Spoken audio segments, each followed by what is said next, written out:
Hey, welcome to Beyond the Scenes, the Daily Show podcast that goes a little deeper into segments and topics that originally aired on The Daily Show. This is the best way to explain this podcast, okay? Look, The Daily Show is the club. You're already in the club. You got in the club.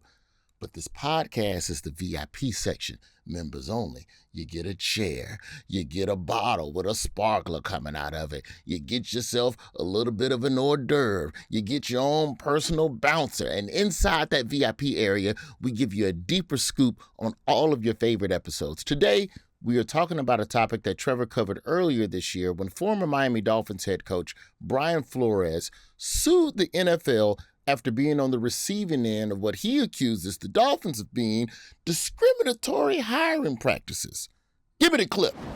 For a long time, black head coaches in the NFL were just not a thing, right? In fact, between 1926 and 1989, there were 0 black coaches. Nada. Yeah, during that 60-year period, it was easier to find a black person in space than coaching in the NFL. And finally, in 2002, Johnny Cochran, yes, the OJ guy, I guess he was really into football, he threatened to sue the league if it didn't get its act together. And so the NFL created something called the Rooney Rule, which said that at any time that there's an opening for a new coach, at least one minority candidate has to be interviewed for the job, which is cool. But now Brian Flores is saying that these interviews he's getting, they aren't real. These teams are just going through the motions to satisfy the Rooney Rule. And honestly, if you're gonna make someone come to a bullshit interview, the least you can do is let them know ahead of time. Let them know this is a bullshit interview, because that way they can have some fun with it. You know? Think how dope it would be to get to an interview knowing you're not gonna get the job. Then you can give bullshit interviews. So what would you say is your biggest weakness? I'm deathly afraid of footballs, and I also don't know what a footballs is. Now look, we don't know for certain why Brian Flores didn't get these jobs, but it's clear that the Rooney Rule, despite its good intentions, has done nothing to solve the NFL's black coaching problem. All right, we have some great guests that are going to be on this show to help me dissect this a little bit. I'm here right now with CBS Mornings co-host Nate Burleson. Nate, how you doing, brother? I'm good, man. I'm excited to be on this podcast. And listen, I'm behind the velvet rope. I got the bottles with the sparklers. This is the club. They already got in the club. Now this is the VIP. So thank you for inviting me into the VIP section. Don't get too excited. I know you're drinking top shelf vodka, but it's really Stoli. It's not. We switched out that Grey Goose. It's watered down. Also, a little later in the program, someone else with ties to the NFL will be joined by former coach for the New York Jets and the NFL's first black woman coach, Collette V. Smith. We'll talk with Collette a little bit later about her journey through the league and her perception of race relations. But Nate, I want to start with you. Now, you did some time over there in the league, as I understand. You played a little football, caught a little football, defended a little football. Now, 70% of the players in the NFL are black, yet there are currently only 3 black head coaches. Yeah. There are no black owners. Shout out to Byron Allen. I know you're trying. You're scraping together that Weather Channel money. You're trying to buy the Broncos. Byron Allen doing it. He's been doing it big lately. Who you know buy a whole channel? A whole Weather Channel. I didn't know they was for sale. That brother dropped down $300 million like it wasn't shit. Facts. But can you help explain the disparity in the league, Nate, between the amount of black players versus black head coaches and owners? Because you don't see that in the NBA. Right. You definitely don't see that. There have been and there is a legacy of black managers on a regular basis through numerous baseball teams. But in the NFL, the disparity is huge. Why do you think that is? It's frustrating because, this is 100 years of us fighting the same fight. And I'm not exaggerating that point. You have to take this back to early 1920s. If you're not familiar with the name Fritz Pollard, you should be. You just type his name in, you'll learn a lot about the origins of African Americans trying to fight their way into this league and put their foots down. He had like a Herculean effort into opening the door. Fritz Pollard was the first African American to be a black quarterback in the league, be a black head coach in the league. This was before it was segregated. And then he went on to basically do his version of the Negro League for football, if you're familiar with the Chicago Blackhawks and the Brown Bombers. And then the league reintegrated. That was in 1920. Now, fast forward to This is pre-desegregation. This you brother feel is, me? yeah. You feel me? So this was 1920 when it was a lot different to be a black man, not just on the football field. We're just talking about in America. So he was fighting all types of fights. And then you had the segregation, the reintegration, and then football players being dominant on the field, not being allowed in the front office. But before we get to that step, we have to think about the perception of the black man in the NFL. There was a time where they didn't think a black man was competent enough to be a quarterback in this league. And they had to play every other position because we weren't smart enough in the eyes of some. We had to fight that fight. And then black players, people that were in love with this game, raised their hand and said, you know what, I believe I can coach much more than just a position.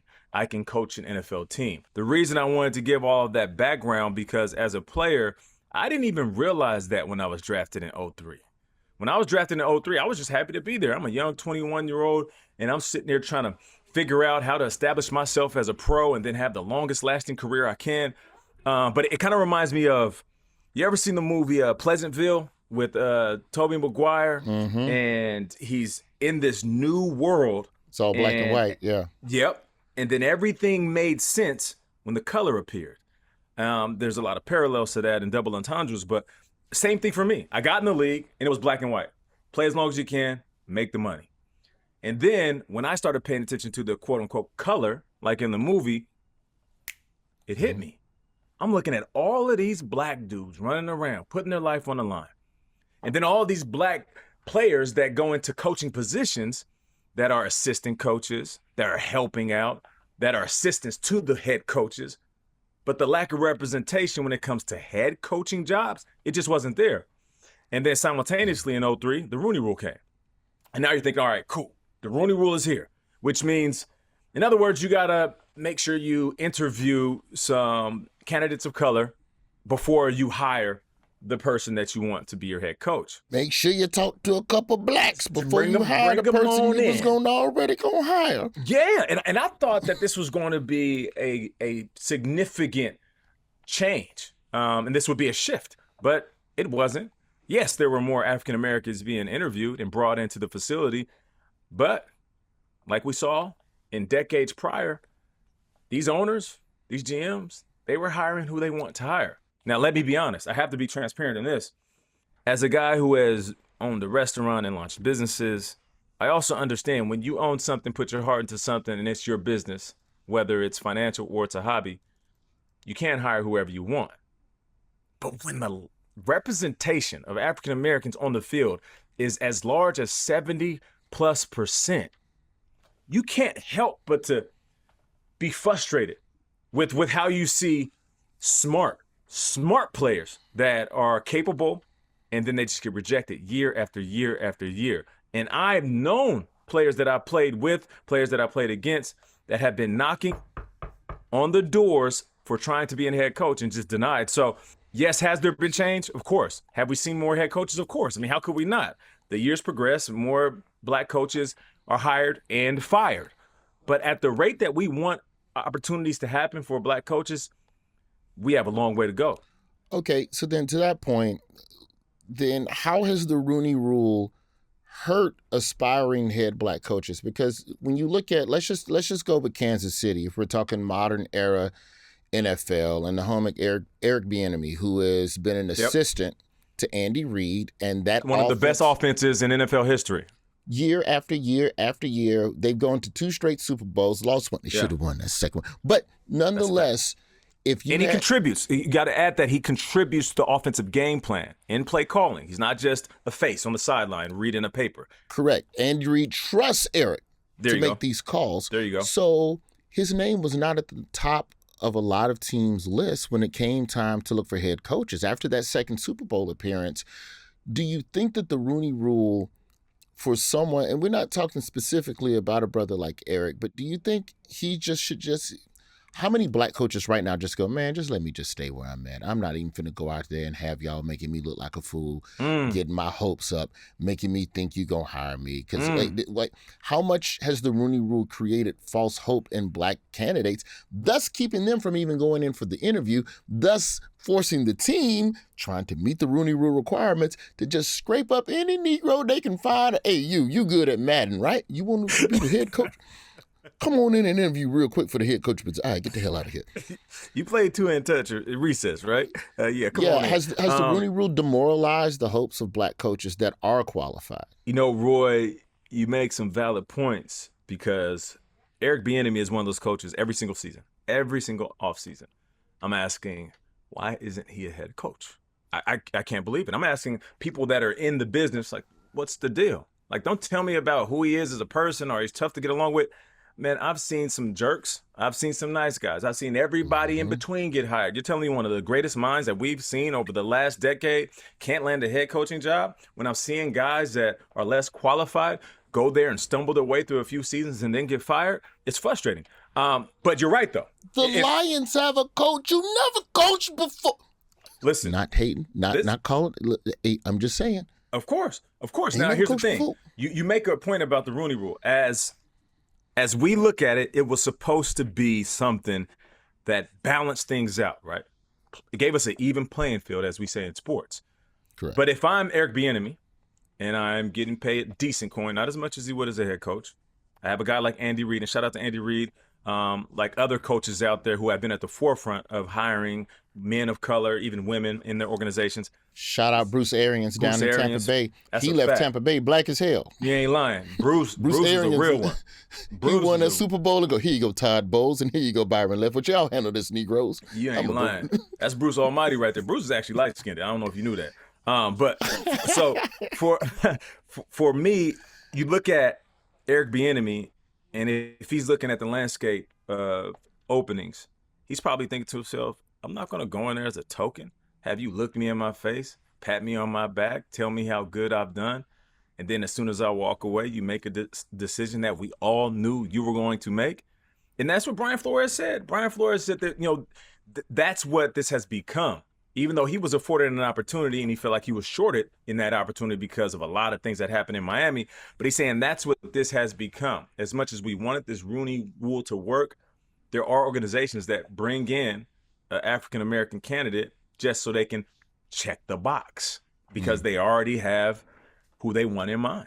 What has the league done, or has the league done enough, in your opinion, to try and punish owners for not taking the Rooney Rule seriously? And if not, what are some other ways that we can hold owners accountable? Because, Stephen Ross, the owner of the Dolphins, he was only fined $1.5 million. And, right. And they suspended him for a short time, for trying to pay a black coach, Flores, to lose games. We need you to lose games so we can get draft picks. And that's really more of a competition fine and punishment. That's more of a, you're breaking the rules type thing. It's that punishment was rooted less in lack of diversity. But I think this is an issue that extends beyond the NFL, bro. How do you adjudicate diversity? It's tough. How do you, it's like, how do you tax the wealthy? How do you penalize individuals that own these teams, some in it for the right reasons? They love football. They want their organization to go down as a dynasty. Others who own teams as hobbies. This is just another business. Mm-hmm. So you're fining an owner for not meeting the qualifications of this Rooney Rule, and you tell them they can't be at the facility for a few weeks in the off season. Then they'll go hang out and kick it on their yacht and then come back and get ready for a new season. I'm not sure there's something you can necessarily do to the owners, because when you're talking about fines, I can't even quantify it.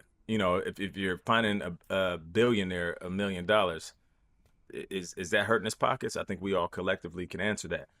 On the flip side, I think what the league has done and can continue to do more of is highlighting the candidates and telling the stories of these candidates. Because whenever a head coach was hired back when I was playing, it was like this story. oh man, this new young offensive mind, he comes from the tree of the West Coast offense, and here's his father who coached here, and he was part of this staff that won the Super Bowl, and they branched off to all these.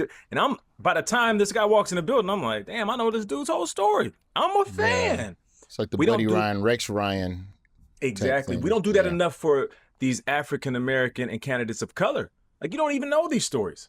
You can't tell me much about Byron Leftwich, aside from the fact that he played in the league and he was a quarterback with a big arm, and now he's helping Tom Brady down in Tampa as a coach. But what's the story behind him? Like, tell his story. So I know the fans understand who love football, but these owners need to understand, don't just go with the hire that makes you comfortable.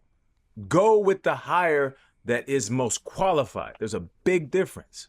And I think also, not just going with the hire that's the most qualified, but sticking with them and giving them time to get their system and their personnel in place, Facts. which the Houston Texans didn't do. And we're going to talk about that after the break. We're going to talk about the raw deal that the Houston Texans gave. You got that black coach, and then you ran his ass about. Man, I'm getting upset. This is Beyond the Scenes. We'll be right back.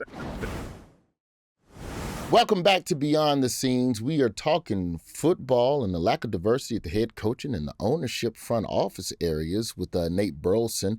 After this break, we're also going to talk with the first black woman to be on the coaching staff of the NFL team. She is Collette V. Smith. But first, Nate, we've already talked about teams who are scared to hire or they have no intention of hiring a black coach. But let's talk about what happens when a black coach gets put in the game. Now, that's the Southern talk right there. I know some folks don't know. Not the coach, the coach. Coach. Hey there, coach. The Houston Texans, they scoop up David Culley, black man, and of course, that's the other thing. When a black man gets hired, boy, the press releases get to flying. Boy, look at the NFL and diversity, and we're doing it, and we've ended racism with this hire. Yeah.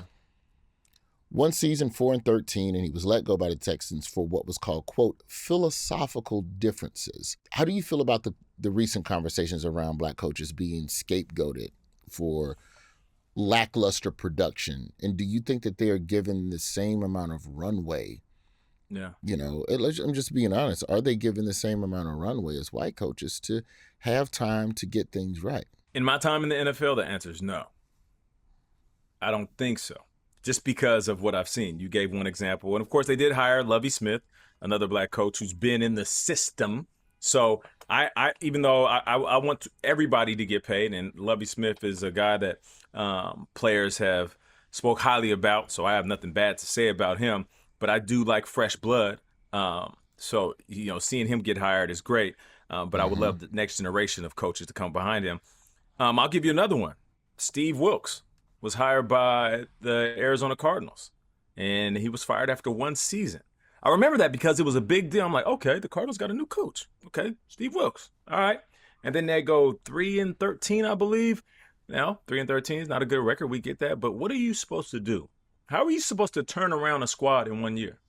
How are you supposed to fix things in 1 year? How are you supposed to, for the example in Houston, change the quote-unquote culture that is the philosophy of football in an organization if you only have 1 year? There has never been this meteoric turnaround in one season when a coach is working with all of the drama that we've seen some of these coaches work with. Now, this isn't woe is me, all right? These coaches, they walk away with a little chunk of change, but I want to see coaches have the same amount of time to turn things around as some of these white coaches. And I'm not saying that hasn't been done, because a lot of people will say, well, what about Marvin Lewis? Marvin Lewis was out in Cincinnati forever, and they didn't go to the playoffs. They didn't win a playoff game. Like, what about Marvin? And it's like, I we get stuck what with you're Marvin. Saying. But there's always an example. There's always an example to point to, but you can't point to one coach and say, see, like, here you are. It's like somebody saying, see, look, I got a black friend that coaches. It works.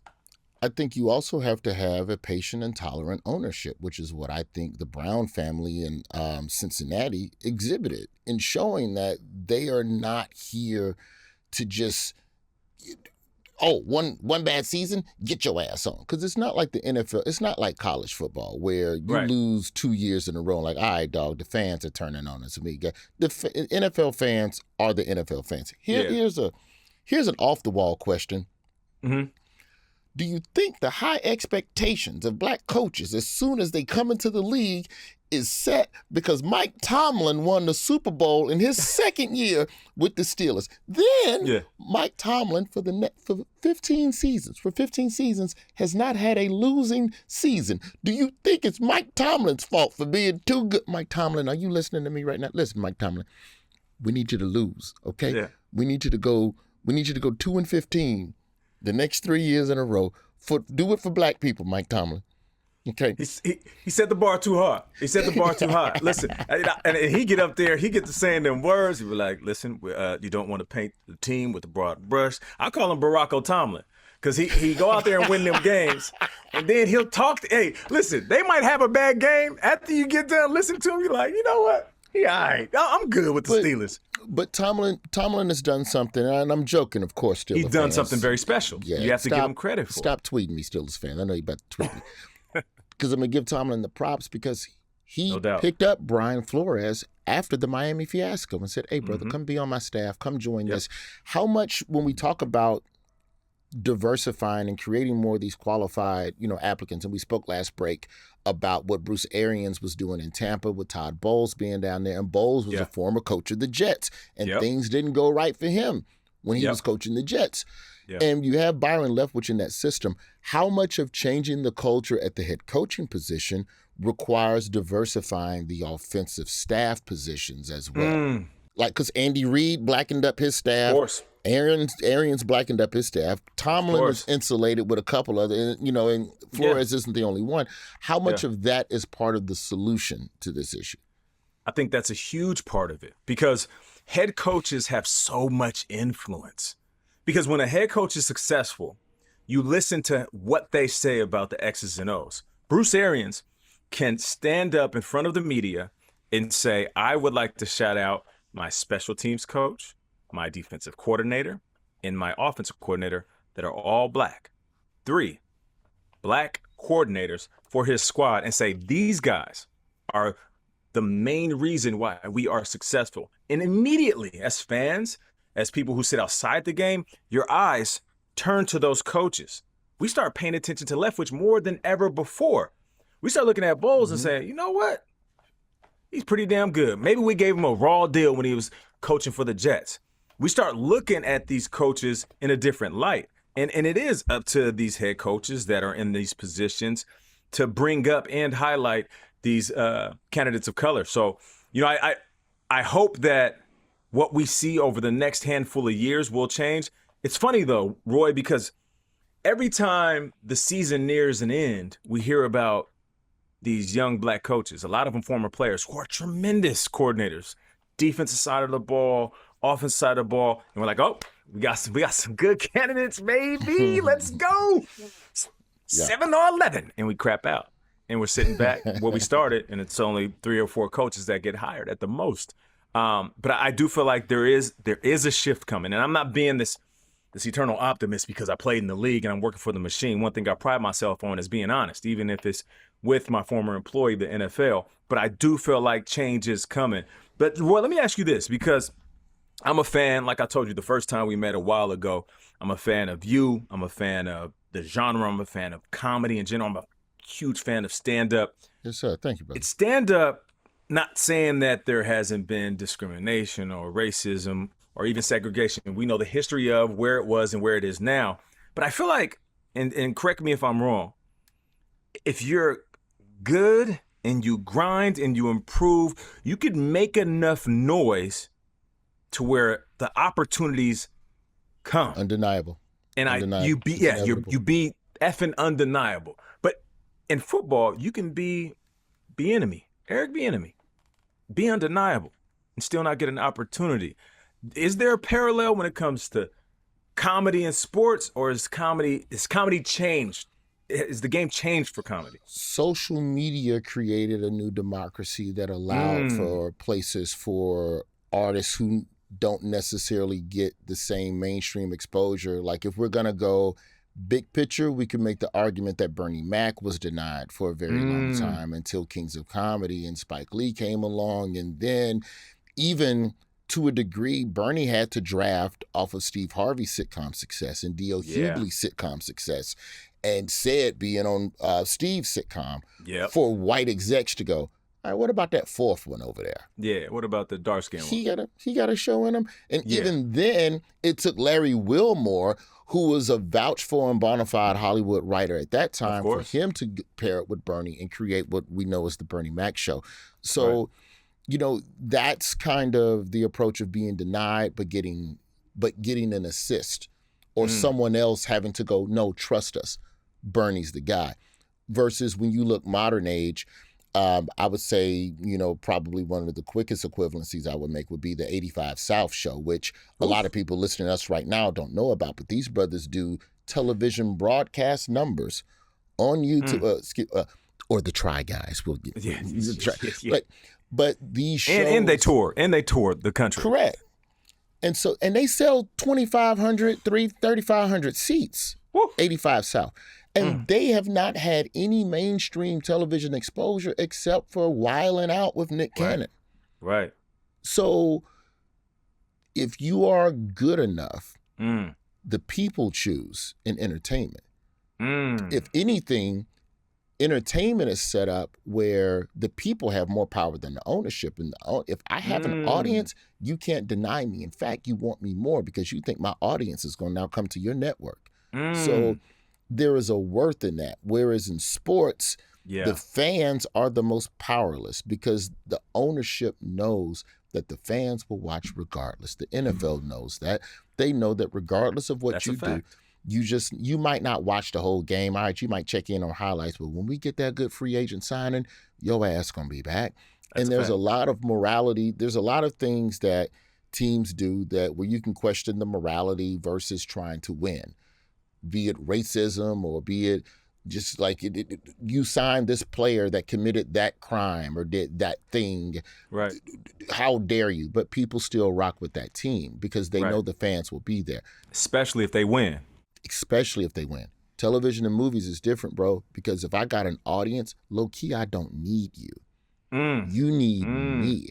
And that's why you see a lot of social media stars who get cast in a lot of mainstream stuff because they need the studios need access to their audience and to their reach and the things that they do, And so I think that, to a degree, there's still a lot of racism and not a lot of black decision makers at the top of a lot of these entertainment structures. But at the end of the day, I think that I have way more of a chance of getting put on and getting diverse and getting diversified. Issa Rae made a way for herself.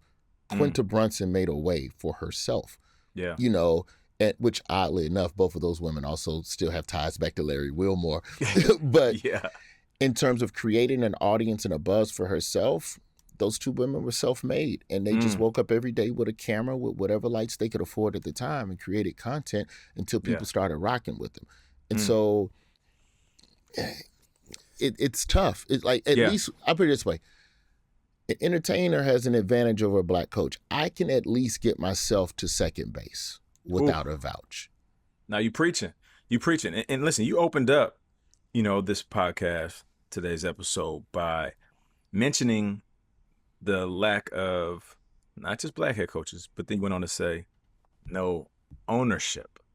I mean, there's also this like glaring, like bolded font that you see when you realize there are no black owners in the NFL, when I know that there's wealthy black men and black men and women, black men and women that want to be majority owners. I'm not saying, let me correct that. I know there might be minority owners, but majority owners.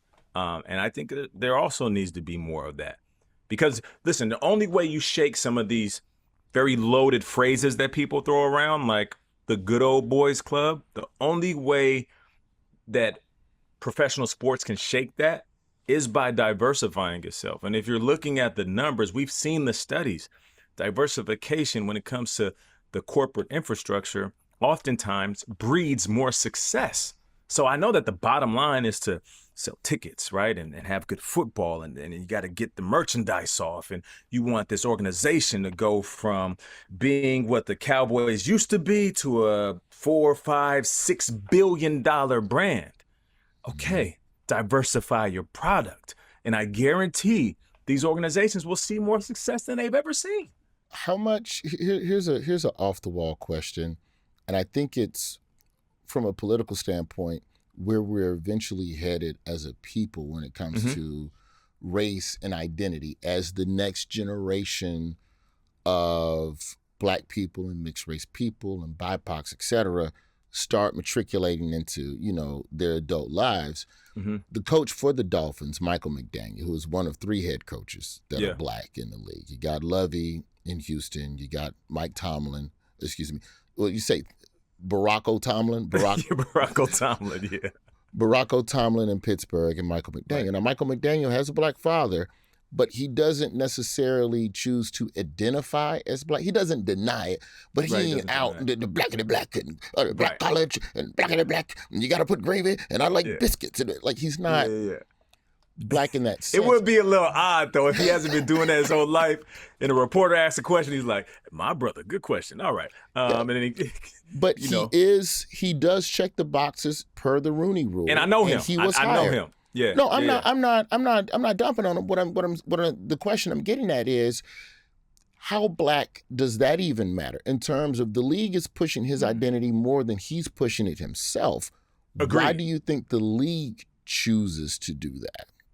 I think we know the answer to that. The league chooses to do that is because it's another box checked. And Mike McDaniel, he's an individual that didn't lean on that throughout his coaching career. It wasn't like, hey, yo, man, it's like, what was that movie, Soul Man? He's not moving around like, he's not like, hey, yo, hey, my brother. Oh, yeah, the white guy acting Black. Yeah, I remember that. Yeah. But, and Mike McDaniel is just a guy that's grinded. He's grinded. And more than his race checking the box, he is a recipient of that tree that I was talking about earlier.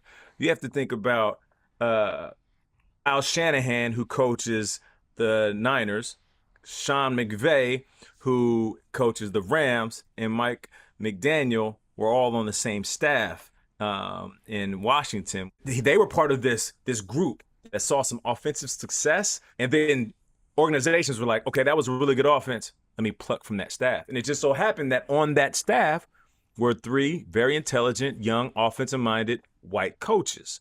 They can't help the color of their skin. They can't help the system they were in. And they, for damn sure, aren't going to apologize for having a successful offense. The difference is there should be more eyes on successful offenses that are loaded with African-American coaches as well. Where do we, and this is the last question, I know we have to get you out of here, and we got to talk to It's all good, brother. Coach Got Collette. all the time in the world. This is a question that's weird.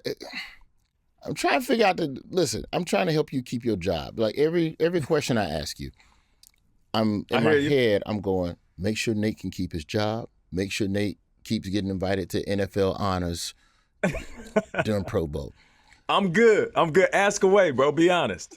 I got you. I'm trying to get to the importance of how having a Black head coach or having Black coaches, period, on your staff makes your team better. In a league with majority Black players, when you were playing, how much more, and this goes back to college too. We can go all the way back to, I ain't just here to just talk about your time in the NFL, just as a let's go back to Pop Warner all the way to CFL with you. Right.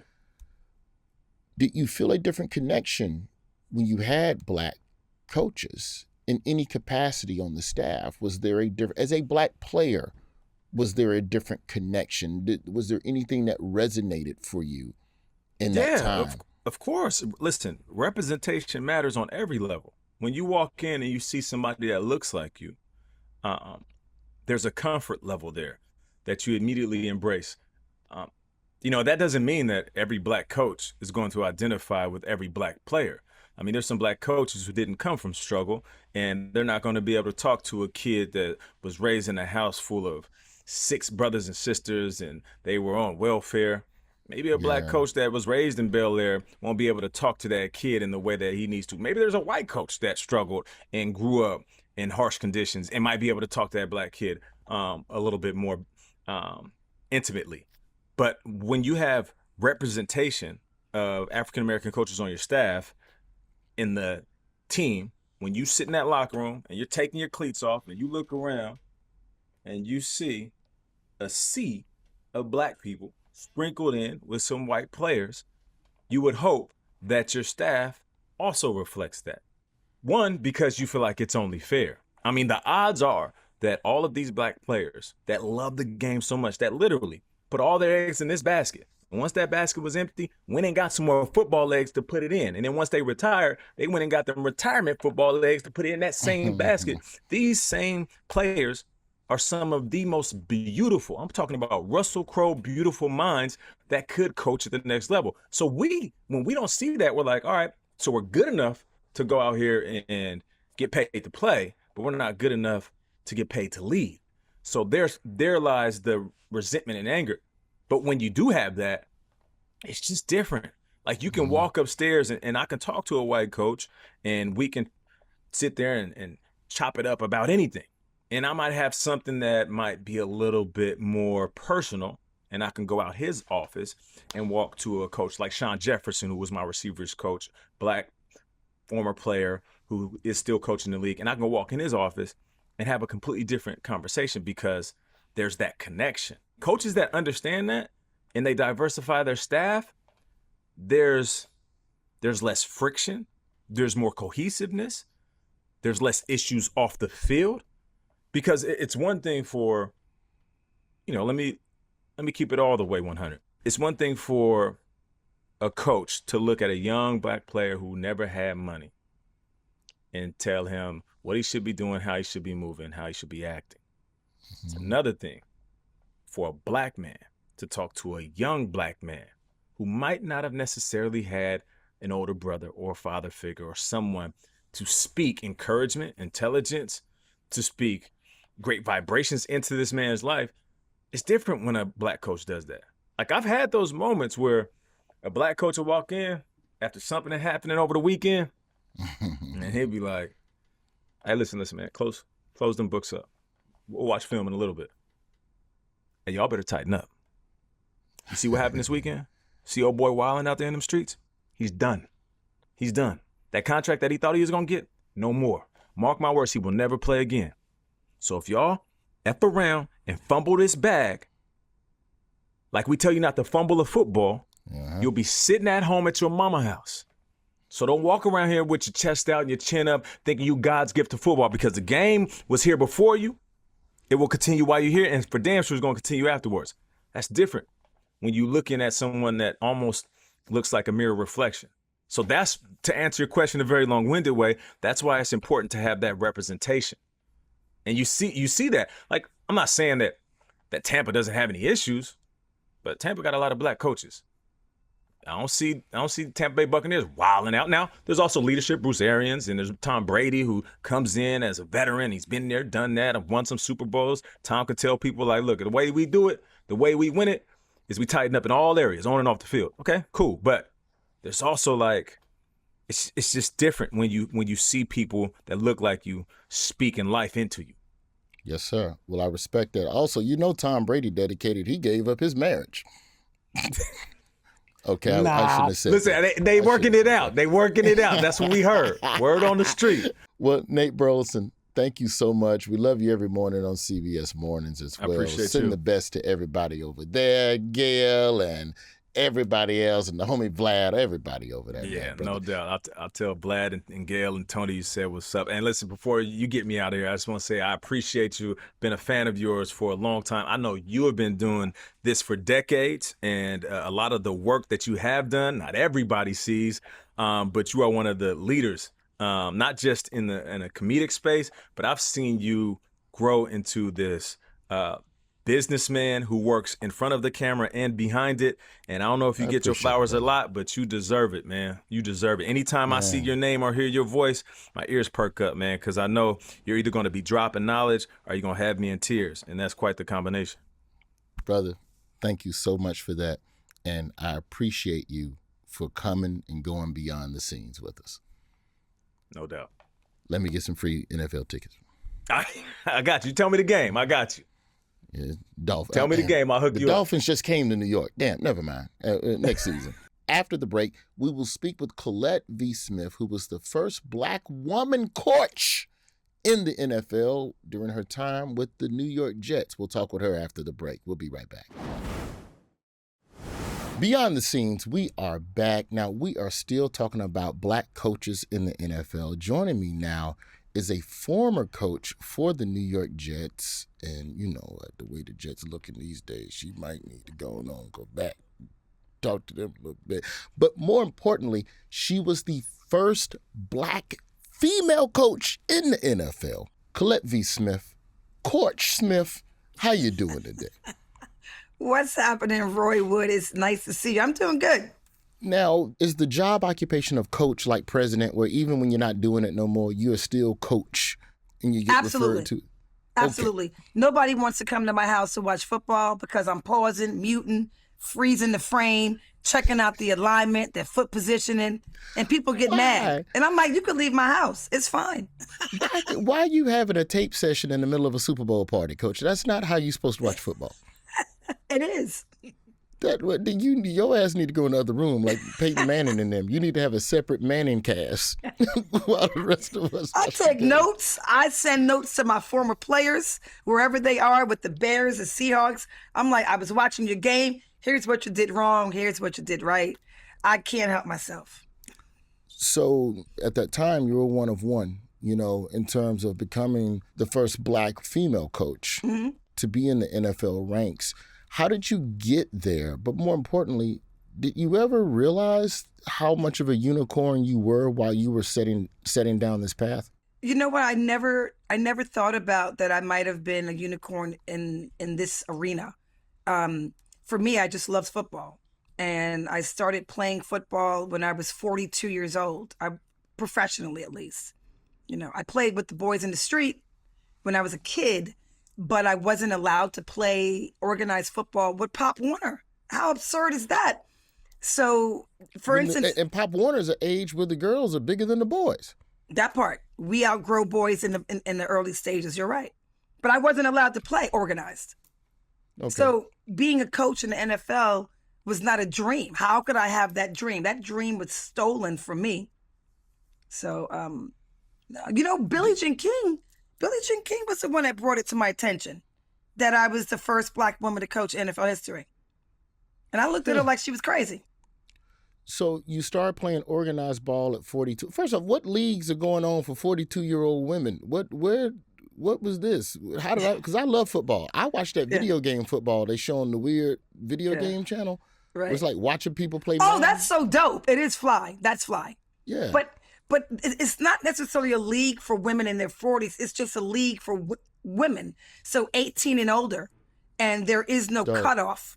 So if you're physically capable to do this and you make the tryouts, you're in. So I was the old chick on the team. So you play, you leave, and then at that point, is it the traditional post-playing trajectory that you had the same as the men, where you played organized, and then you find your way into different organizations? Did you know any other women that were coaching in the league at the time? Like, just set up the breadcrumbs of how you end up in the office of the New York Jets and them going to you, you're hired. So when I started playing football professionally, I wasn't a great player, but I was a great scholar of the game. So I had more bench time than I did on field time, but I was watching film and I was studying our opponents and I was reading the playbook and asking questions. And so eventually when I retired from playing women's pro football, I went into coaching my women's team, which was scary as hell. But why was that scary? Because my teammates, my peers, these are players that played better than me, but I knew what to do in my brain. My body was like, we ain't having that, So it was scary to go from your girl, like, what up, homie, to, okay, I need 2 lines right now. We're working on W drills. We're covering deep pass today. Line up. That was hard to do.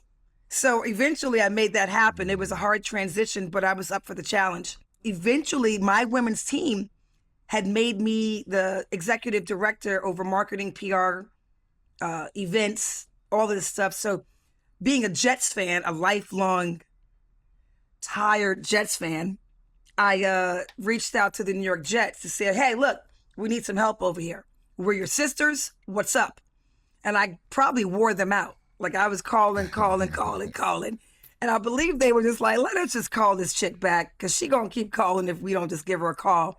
But when they called me, we were cool. They loved me, rightfully so. Okay. And I got invited to a Jets practice. And Roy, at that time, I was like, I'm busy. I'm doing real estate. I'm doing football. I'm coaching. I'm doing the marketing. I don't got time for this. Then when I thought about it, I said, I could learn from NFL coaches so I could bring that high level of coaching skills back to my women. So I went. But what ended up happening was I met the then head coach of the New York Jets, Coach Todd Bowles, one of the very few Black men that are in head coach positions. And he and I talked shop. Yeah, he's in Tampa Bay now. Yes, and he's got his championship ring. Yeah. Yeah, he does. But so I got hired directly through him. I didn't come through a program. I didn't come from anybody's, from the Rooney Rule or the Bill Watts. Diversity Initiative. And weird. Right. I came in because I had a jackhammer, and I just came banging on in. And we talked shop. And he realized I was serious about this and I knew my stuff. So he gave me a shot. Okay, but then being that you didn't come through those traditional avenues of hire or let's just call it the affirmative action highway, for lack of a better phrase, did that gain you more respect or less respect from the other players and coaches while you were within the Jets organization? Like how you were hired, Bowles brought you in. So to a degree that protects you because people have to trust you based on his pedigree. Correct. But when Bowles ain't around, everybody knows that the energy can sometimes shift. So how respected were you within the organization amongst the other players and coaches? Because you're the first Black woman to be on an NFL sideline. Like, this is not, this is new for them too. Yeah, totally. I came in, all of the players gave me the utmost respect. And I don't think anybody knew per se that I didn't come in through a program, that I was hired directly through their head coach. That wasn't talked about. If it was, I wasn't in that room or on that phone call. But the players were great. To be very clear here, there's always going to be one sucker. One guy that's hard to deal with. And I had one. He was a coach. And he did not make my life comfortable by any means. And he let me know it. And that was challenging. Do you think how much of that was based on you snuck in because you're a woman or just because you're a woman? Like, you didn't go through what I consider to be the proper trajectory, or was it strictly flat out, you're a woman, I don't care what you know, I don't care how cool your schemes are and what plays you draw up, you need to be in the kitchen? Yeah. You know what? I really don't know why. I believe it's because who she thinks she is. And when I tell you, our very first conversation with this particular coach, he looked at me. I never forget, he was sitting there at his desk like this. And I walked in excited. And I was like, I know where you played. I know where you coach. I know where you scouted.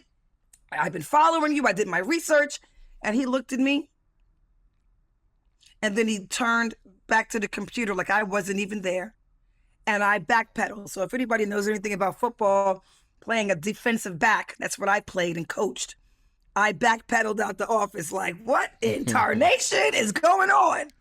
I'm thinking I'm getting hazed or this is a joke. Yeah. He kept it going. He kept it going. Talk to me a little bit just in terms of persevering through that and being a woman in that space, because like if there's people like that within an organization, then there have to be people like that in theory somewhere in the front offices, which means there has to be people like that on high in New York at the NFL, at the league office level. So like when we look at the Rooney Rule, we were talking earlier to Nate about the Rooney Rule. Like, do you think that's still effective in terms of figuring out a way to create a diversity pipeline into the NFL, or have teams figured out a way around it? Like, are they kind of like with the Brian Flores Dolphins lawsuit, where you interviewed me, but you already knew who you was going to hire, and you just brought me in on a dummy run? Like, is the Rooney Rule still doing anything to fix the problems? I think without the Rooney Rule, we'd have less minorities in the NFL. I think there should be more, but I think that people have learned the loopholes around the Rooney Rule. You know, I mean, it's disgusting what goes on, but what happens is it's a good old boys club, right? It's a good old boys club. I know you from LSU or from Oklahoma State or the Ohio State. Or you're my childhood friend, or, right? And that part, nepotism, right? I'm happy the Rooney Rule is there, but I don't think it's being utilized completely the right way. Right. And so we're always on a continuous, when I say we, I mean Black folks. We're always trying to prove ourselves all the time. There are some skilled ass coaches that need to be in head coach positions, right? But we have more work to do. You know, we can't micromanage everybody. And at the end of the day, you know, a franchise, a particular team should have some kind of right to how they handle their team, but you have to abide by these rules. So they're finding loopholes. How much, you know, and again, your situation was a little different in how you got in with the Jets, but how much does the Rooney Rule also create a traumatic experience for the Black or women candidates for these jobs by giving them false hope and then having it dashed? Does that make it worse for Black and women candidates trying to enter into the league? No, that's life. That's what we've experienced our whole life, right? Whether it be corporate level, I know that firsthand. You know, I could come in more qualified than the next person for a corporate job in Manhattan, and I don't get the job, and I find out who did. I'm like, I'm more qualified than she is. So this is not, I'm not new to that game. Probably most of us are not new to that game. I think just having our foot in the door can actually bring us more hope. Like, I was close, so I'm going to keep pounding. Okay, but then to that point, does it, because based on what you said, an assistant coach at the Jets giving you the ice grill, even though you were qualified, even though you came in baptized with the blessings of his boss, does this new rule, so the NFL got this new rule, right, where all 32 teams, you got to either have a female or a person of color as an offensive assistant. This is mandated diversity.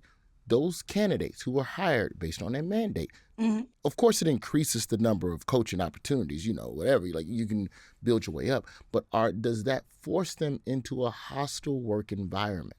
Is it a good way to increase numbers? I mean, I think it's a great way to increase numbers. But listen, it's a roll of the dice. You know, I could be mandated to be hired by the Rooney Rule, okay, by the mandate. I'm in here, and you don't like that, but I'm going to come in here and work my butt off, and you're going to see why I'm here, right? It's just fair. It's just completely fair. And so, I mean, I don't think anything scares us. I don't think about the future like that when it comes to, well, it might be hostile, it might not be. This coach that was wrong to me, I'll tell you something, Roy. My dad and I would speak on the phone every night and say, hey, how was it? He would ask me, how was it today? I'm like, oh my God, it's great. I love it. I love it. I love it. And I love it more. But there's this one jerk. And after a few days of this, or a week or two of this, my dad was like, why don't you speak to, why don't you tell Bowles?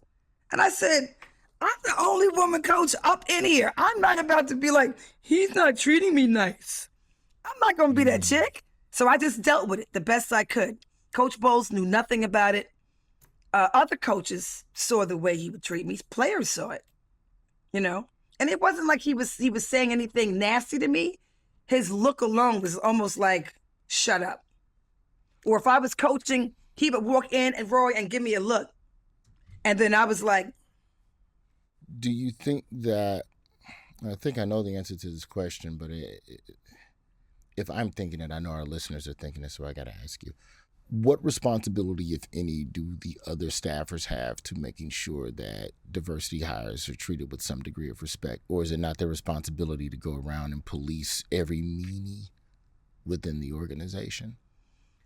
As a human being, I think everybody has a responsibility to check that, right? But then as a coach, we don't have time to be worrying about outside things that are actually inside, but we're getting our job done. So the other coaches that saw it, that may have seen it, they would look like, damn. And then we would do some strategizing on special teams. So, everybody was just trying to stay dedicated to the game plan at hand. And that was to have the best team and create the best players that we can get.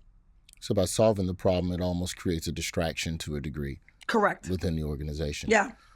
Well, there has been some degree of progress. Last year in the league, we had 6 women coaches. This year, there's 15. Mm-hmm.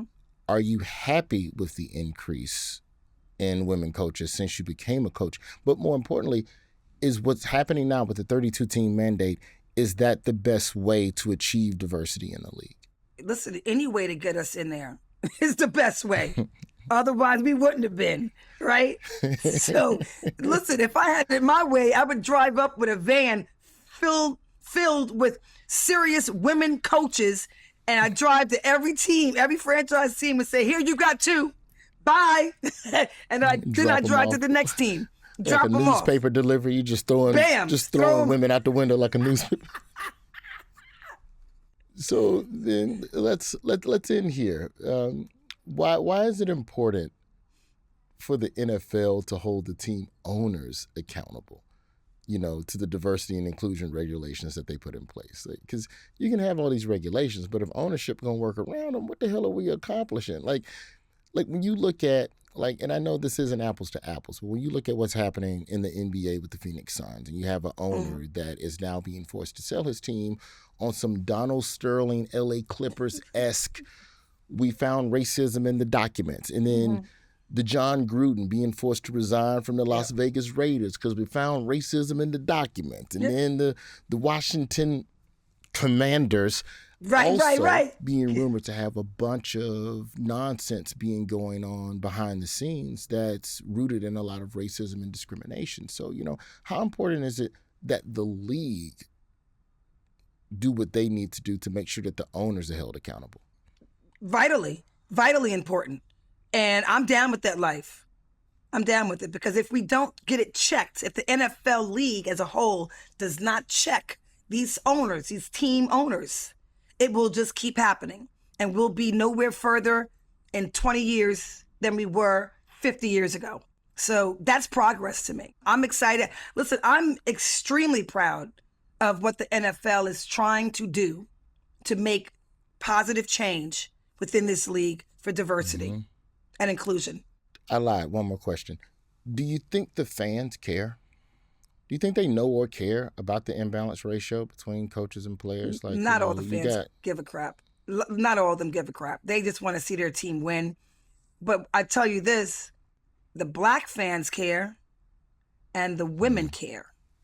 And if you think about this, women make up damn near 50% of viewership, purchasing of apparel, paraphernalia.